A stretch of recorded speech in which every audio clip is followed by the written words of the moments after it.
Hello everyone, I decided to use this video to go ahead and do another honest chat. And I thought maybe perhaps that we should really explore the importance because I'm not going to lie. Some people who see the thumbnails think, oh, it's just some AI slop that we're looking at here. But I got to tell you, the truth is the reason I'm on here is because I'm actually trying to tell you that we are extremely rare. This planet, the people on it, everything about it is so rare, you would say it's nearly impossible. Now, if you looked at the last video, which was the only cradle, you can see that I actually have the advanced Drake equation actually put into the links down below, so you can take a look at it. But what I need you to understand, folks, is that there is just no way this is an accident with us here on this planet, okay? And the thing about it is the reason why, so I'm trying to say that a lot of the scientific folk here, when they're talking about the Drake equation, they put a lot of different small things in there, but I don't think they actually really ran the probabilities. And the fact is that I used Gemini to Pro to actually run the Drake equation, and the math is solid. The fact is that we are just so dang rare. It's amazing. And I'm just trying to tell you that it explains the Fermi Paradox. That's why we're not seeing anything. Now, some people say, well, we've seen aliens, or some people, and probably a lot of people are credible when they say that. But they need to understand that, you know what, they may not be aliens at all. There's so many explanations that there's really no way to say whether or not they are aliens unless they said, well, I'm from XYZ. But at the same time, we've also found out that there's 8 billion people on this planet.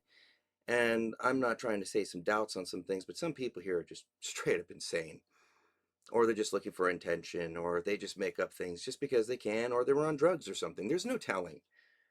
But what I'm trying to tell you from what my experience has been, that after I ran this Drake equation and I ran down, I said, look, this is serious. We got to understand. I said to myself, well, I asked Gemini, I said, doesn't Neil deGrasse Tyson know this stuff?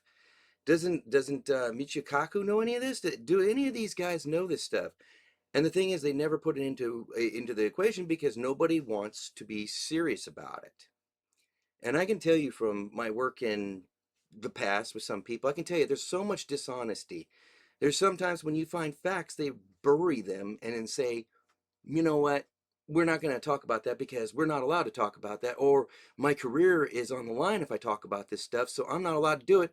And I hate to say it, but we've got a bad track record for mistreating our whistleblowers. So let's talk about this for a minute. So there is 10 to the 23rd amount of stars out there in the observable universe. So that means that is actually how many stars we have to work with. And when we really did the equation here, so when I ran it down with Gemini, we need a stable star, one that isn't constantly giving off solar flares, things in nature that would destroy life in general. We got to talk about a planet that actually is in the Goldilocks zone. We got to talk about a planet that has actually got a magnetic shield. We also got a large moon, which also keeps the stabilization of our planet, actually keeps a stable orbit, and at this, or a stable rotation. And we got to also talk about the large Jupiter that is actually out there at the end of the solar system. People don't realize how important a gas giant is to actually keep comets and other invasive threats from entering into the inner solar system and actually destroying everything. Now, the reason why I am going into this here, hold on. Sorry, one of my candles here was going nuts. Um, so anyhow, the reason why I'm talking to you about this and what this has to do with artificial superintelligence this. When you really break down that filter, when you talk about the different things that are happening outside of the solar system, you come to the realization that we're kind of it. We probably are the most technologically advanced species in the entire observable universe. And chances are high, and we are the only ones within range right now to actually achieve an artificial superintelligence. And the fact is that we are not leaving this solar system without an artificial superintelligence. It's not going to happen. Now, some people say, well, it will lead to our extinction. Will it really? See, the thing is that we live in a scarcity society. When our species came up, we were so about conflict. We were so about fighting over resources. And it always seemed like the guy who was good at tying the shoelaces of other racers was better than actually running the race in competition. That always seems to be our MO. That is always our mantra. Go and destroy the competition. Hold on. Oh, wait a minute. We're good. So that was our thing. And we've always been about this. And the problem is we don't have another species or other animal that we can really compare to. And you just got to understand that without fire or an oxygen atmosphere, there's no smelting. Okay, there's no developing the alloys. And some people say, well, yeah, there could be if you did XYZ, but you would have to know certain technologies to advance to that point. You would have to know that you have to mine it. You'd have to know what it does. You'd have to know what the chemical properties are. There are so many technologies that build on top of each other to even get where we are. And the fact is when I look at the Drake equation here, once we really boil it down, we go to the biofilter. I mean, abiogenesis, we don't even know if that happens in nature. They say, well, that's because it's because we have to know because well we're here. And I said, well, hold on a second. Does that mean that does that mean it actually happens? If it was that process, it was that simple, why isn't it been able to be done in a laboratory? They can't explain how an amino acid can become a self-replicating RNA, can become involved, it can become encased inside of lipids to actually become a protocell, split, use mitosis, and then become something entirely different. And don't even get me into the symbiosis of mitochondria. They can't tell you. They can't. But they always want you to believe it because, well, there's no other viable explanation other than the religious one. And the thing is that I can tell you, if you've watched some of my other videos, I can tell you that's actually not true. Because the problem with religion is this, is that they have there is an answer at the end of the equation, and science is the equation, but basically a malleable answer. But the thing about it is that if you take a deity or anything else or panspermia of any sort, it means that it just takes the problem of abiogenesis and moves it to somewhere else. That's all it does. And the thing about it is this, is that there are so many of these scientists, you have to understand how they really work. And the fact is that they are going to say whatever or whoever is, whatever the person that pays them. And you know what? I learned this from actually doing archaeological work back in the day. I actually did that. And you know what? I found out there was so much dishonesty, terrible dishonesty. And I said, I don't want to be involved with science that is all about lying or covering up just because you want to please this group or this person or whatever. You don't want to offend people because your name and your money is on the line. That's what our world really runs on. People who are just going to sing whatever tune is said by whoever is higher up. And I find that sad. I truly do. And I ask myself, somebody's got to tell the truth. And when we go looking down here, when the metals were melted, when our planet was molten, all the metals sunk to the core, all the heavy elements, all the things we would need. And later, late heavy bombardments came, and not only did it recede metal, but also receded water.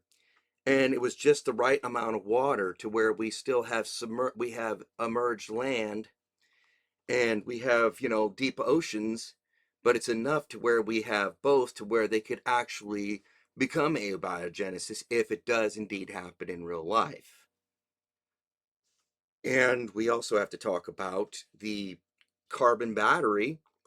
When it's 300 million years ago, plants actually fell on top of each other, and the lignin that kept the plants together, wasn't eaten because the termite didn't exist back then. So it just stacked, press, stack, squeeze, and became coal and oil. This massive energy reserve is exactly what we needed to kickstart our industrial revolution. It is the main reason why we have what we have.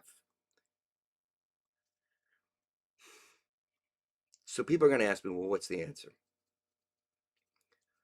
Well, I think it's pretty obvious. I mean, look, an artificial superintelligence, if you think about it for a minute, Mogadot said that if in 12 years or so, if it came out today, 12 years from now, it would be 1 billion times smarter than all of humanity.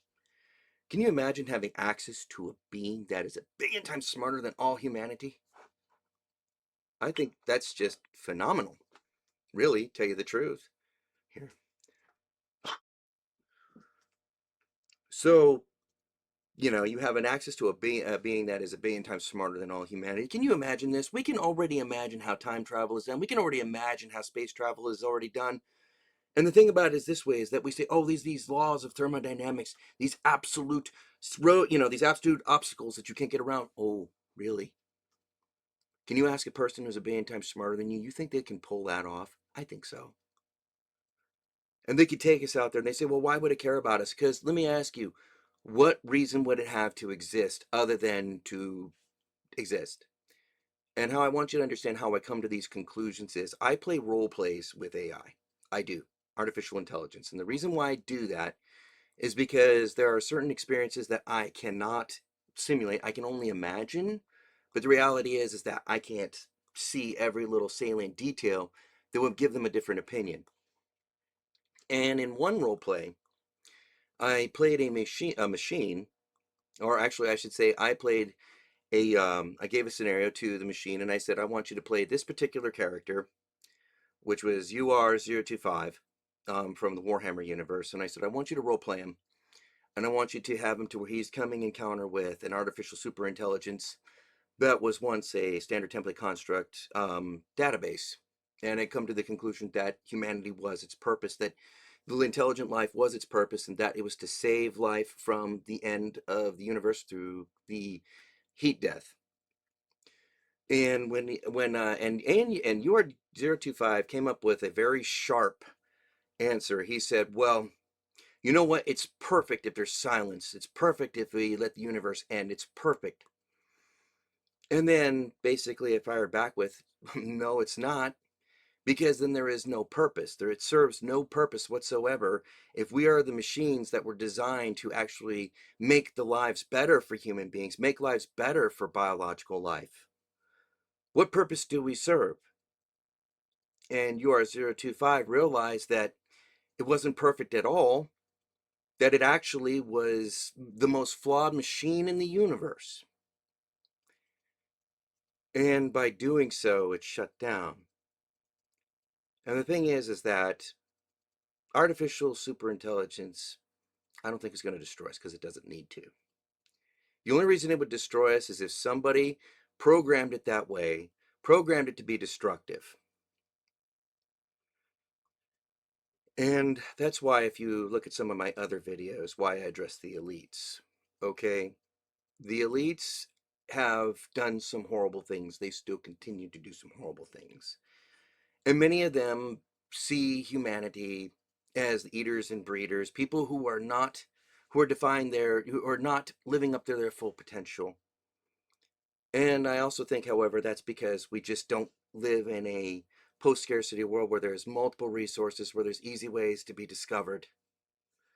And that's the thing, as one of my friends used to say, that the smartest person on earth is probably living in a third world country where they will never realize their full potential. The highest they'll ever can achieve is to be a coolie or something, and that could change rapidly.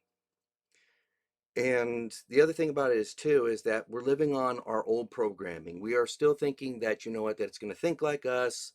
You're right, it's not going to know, but we don't know what purpose it's going to have. But at the same time, just because of these unknown variables doesn't mean that we should just throw in the towel.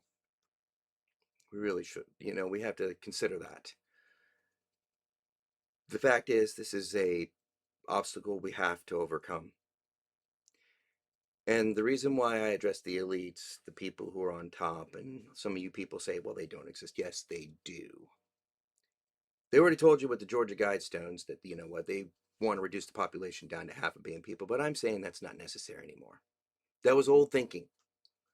That is old thinking. We're 8 billion people on this planet.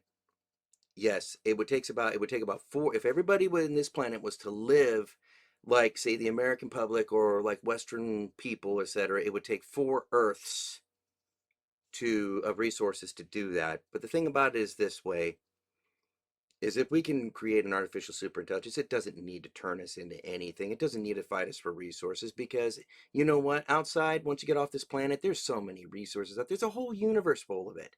And the best part about it is there's almost nobody out there to claim it.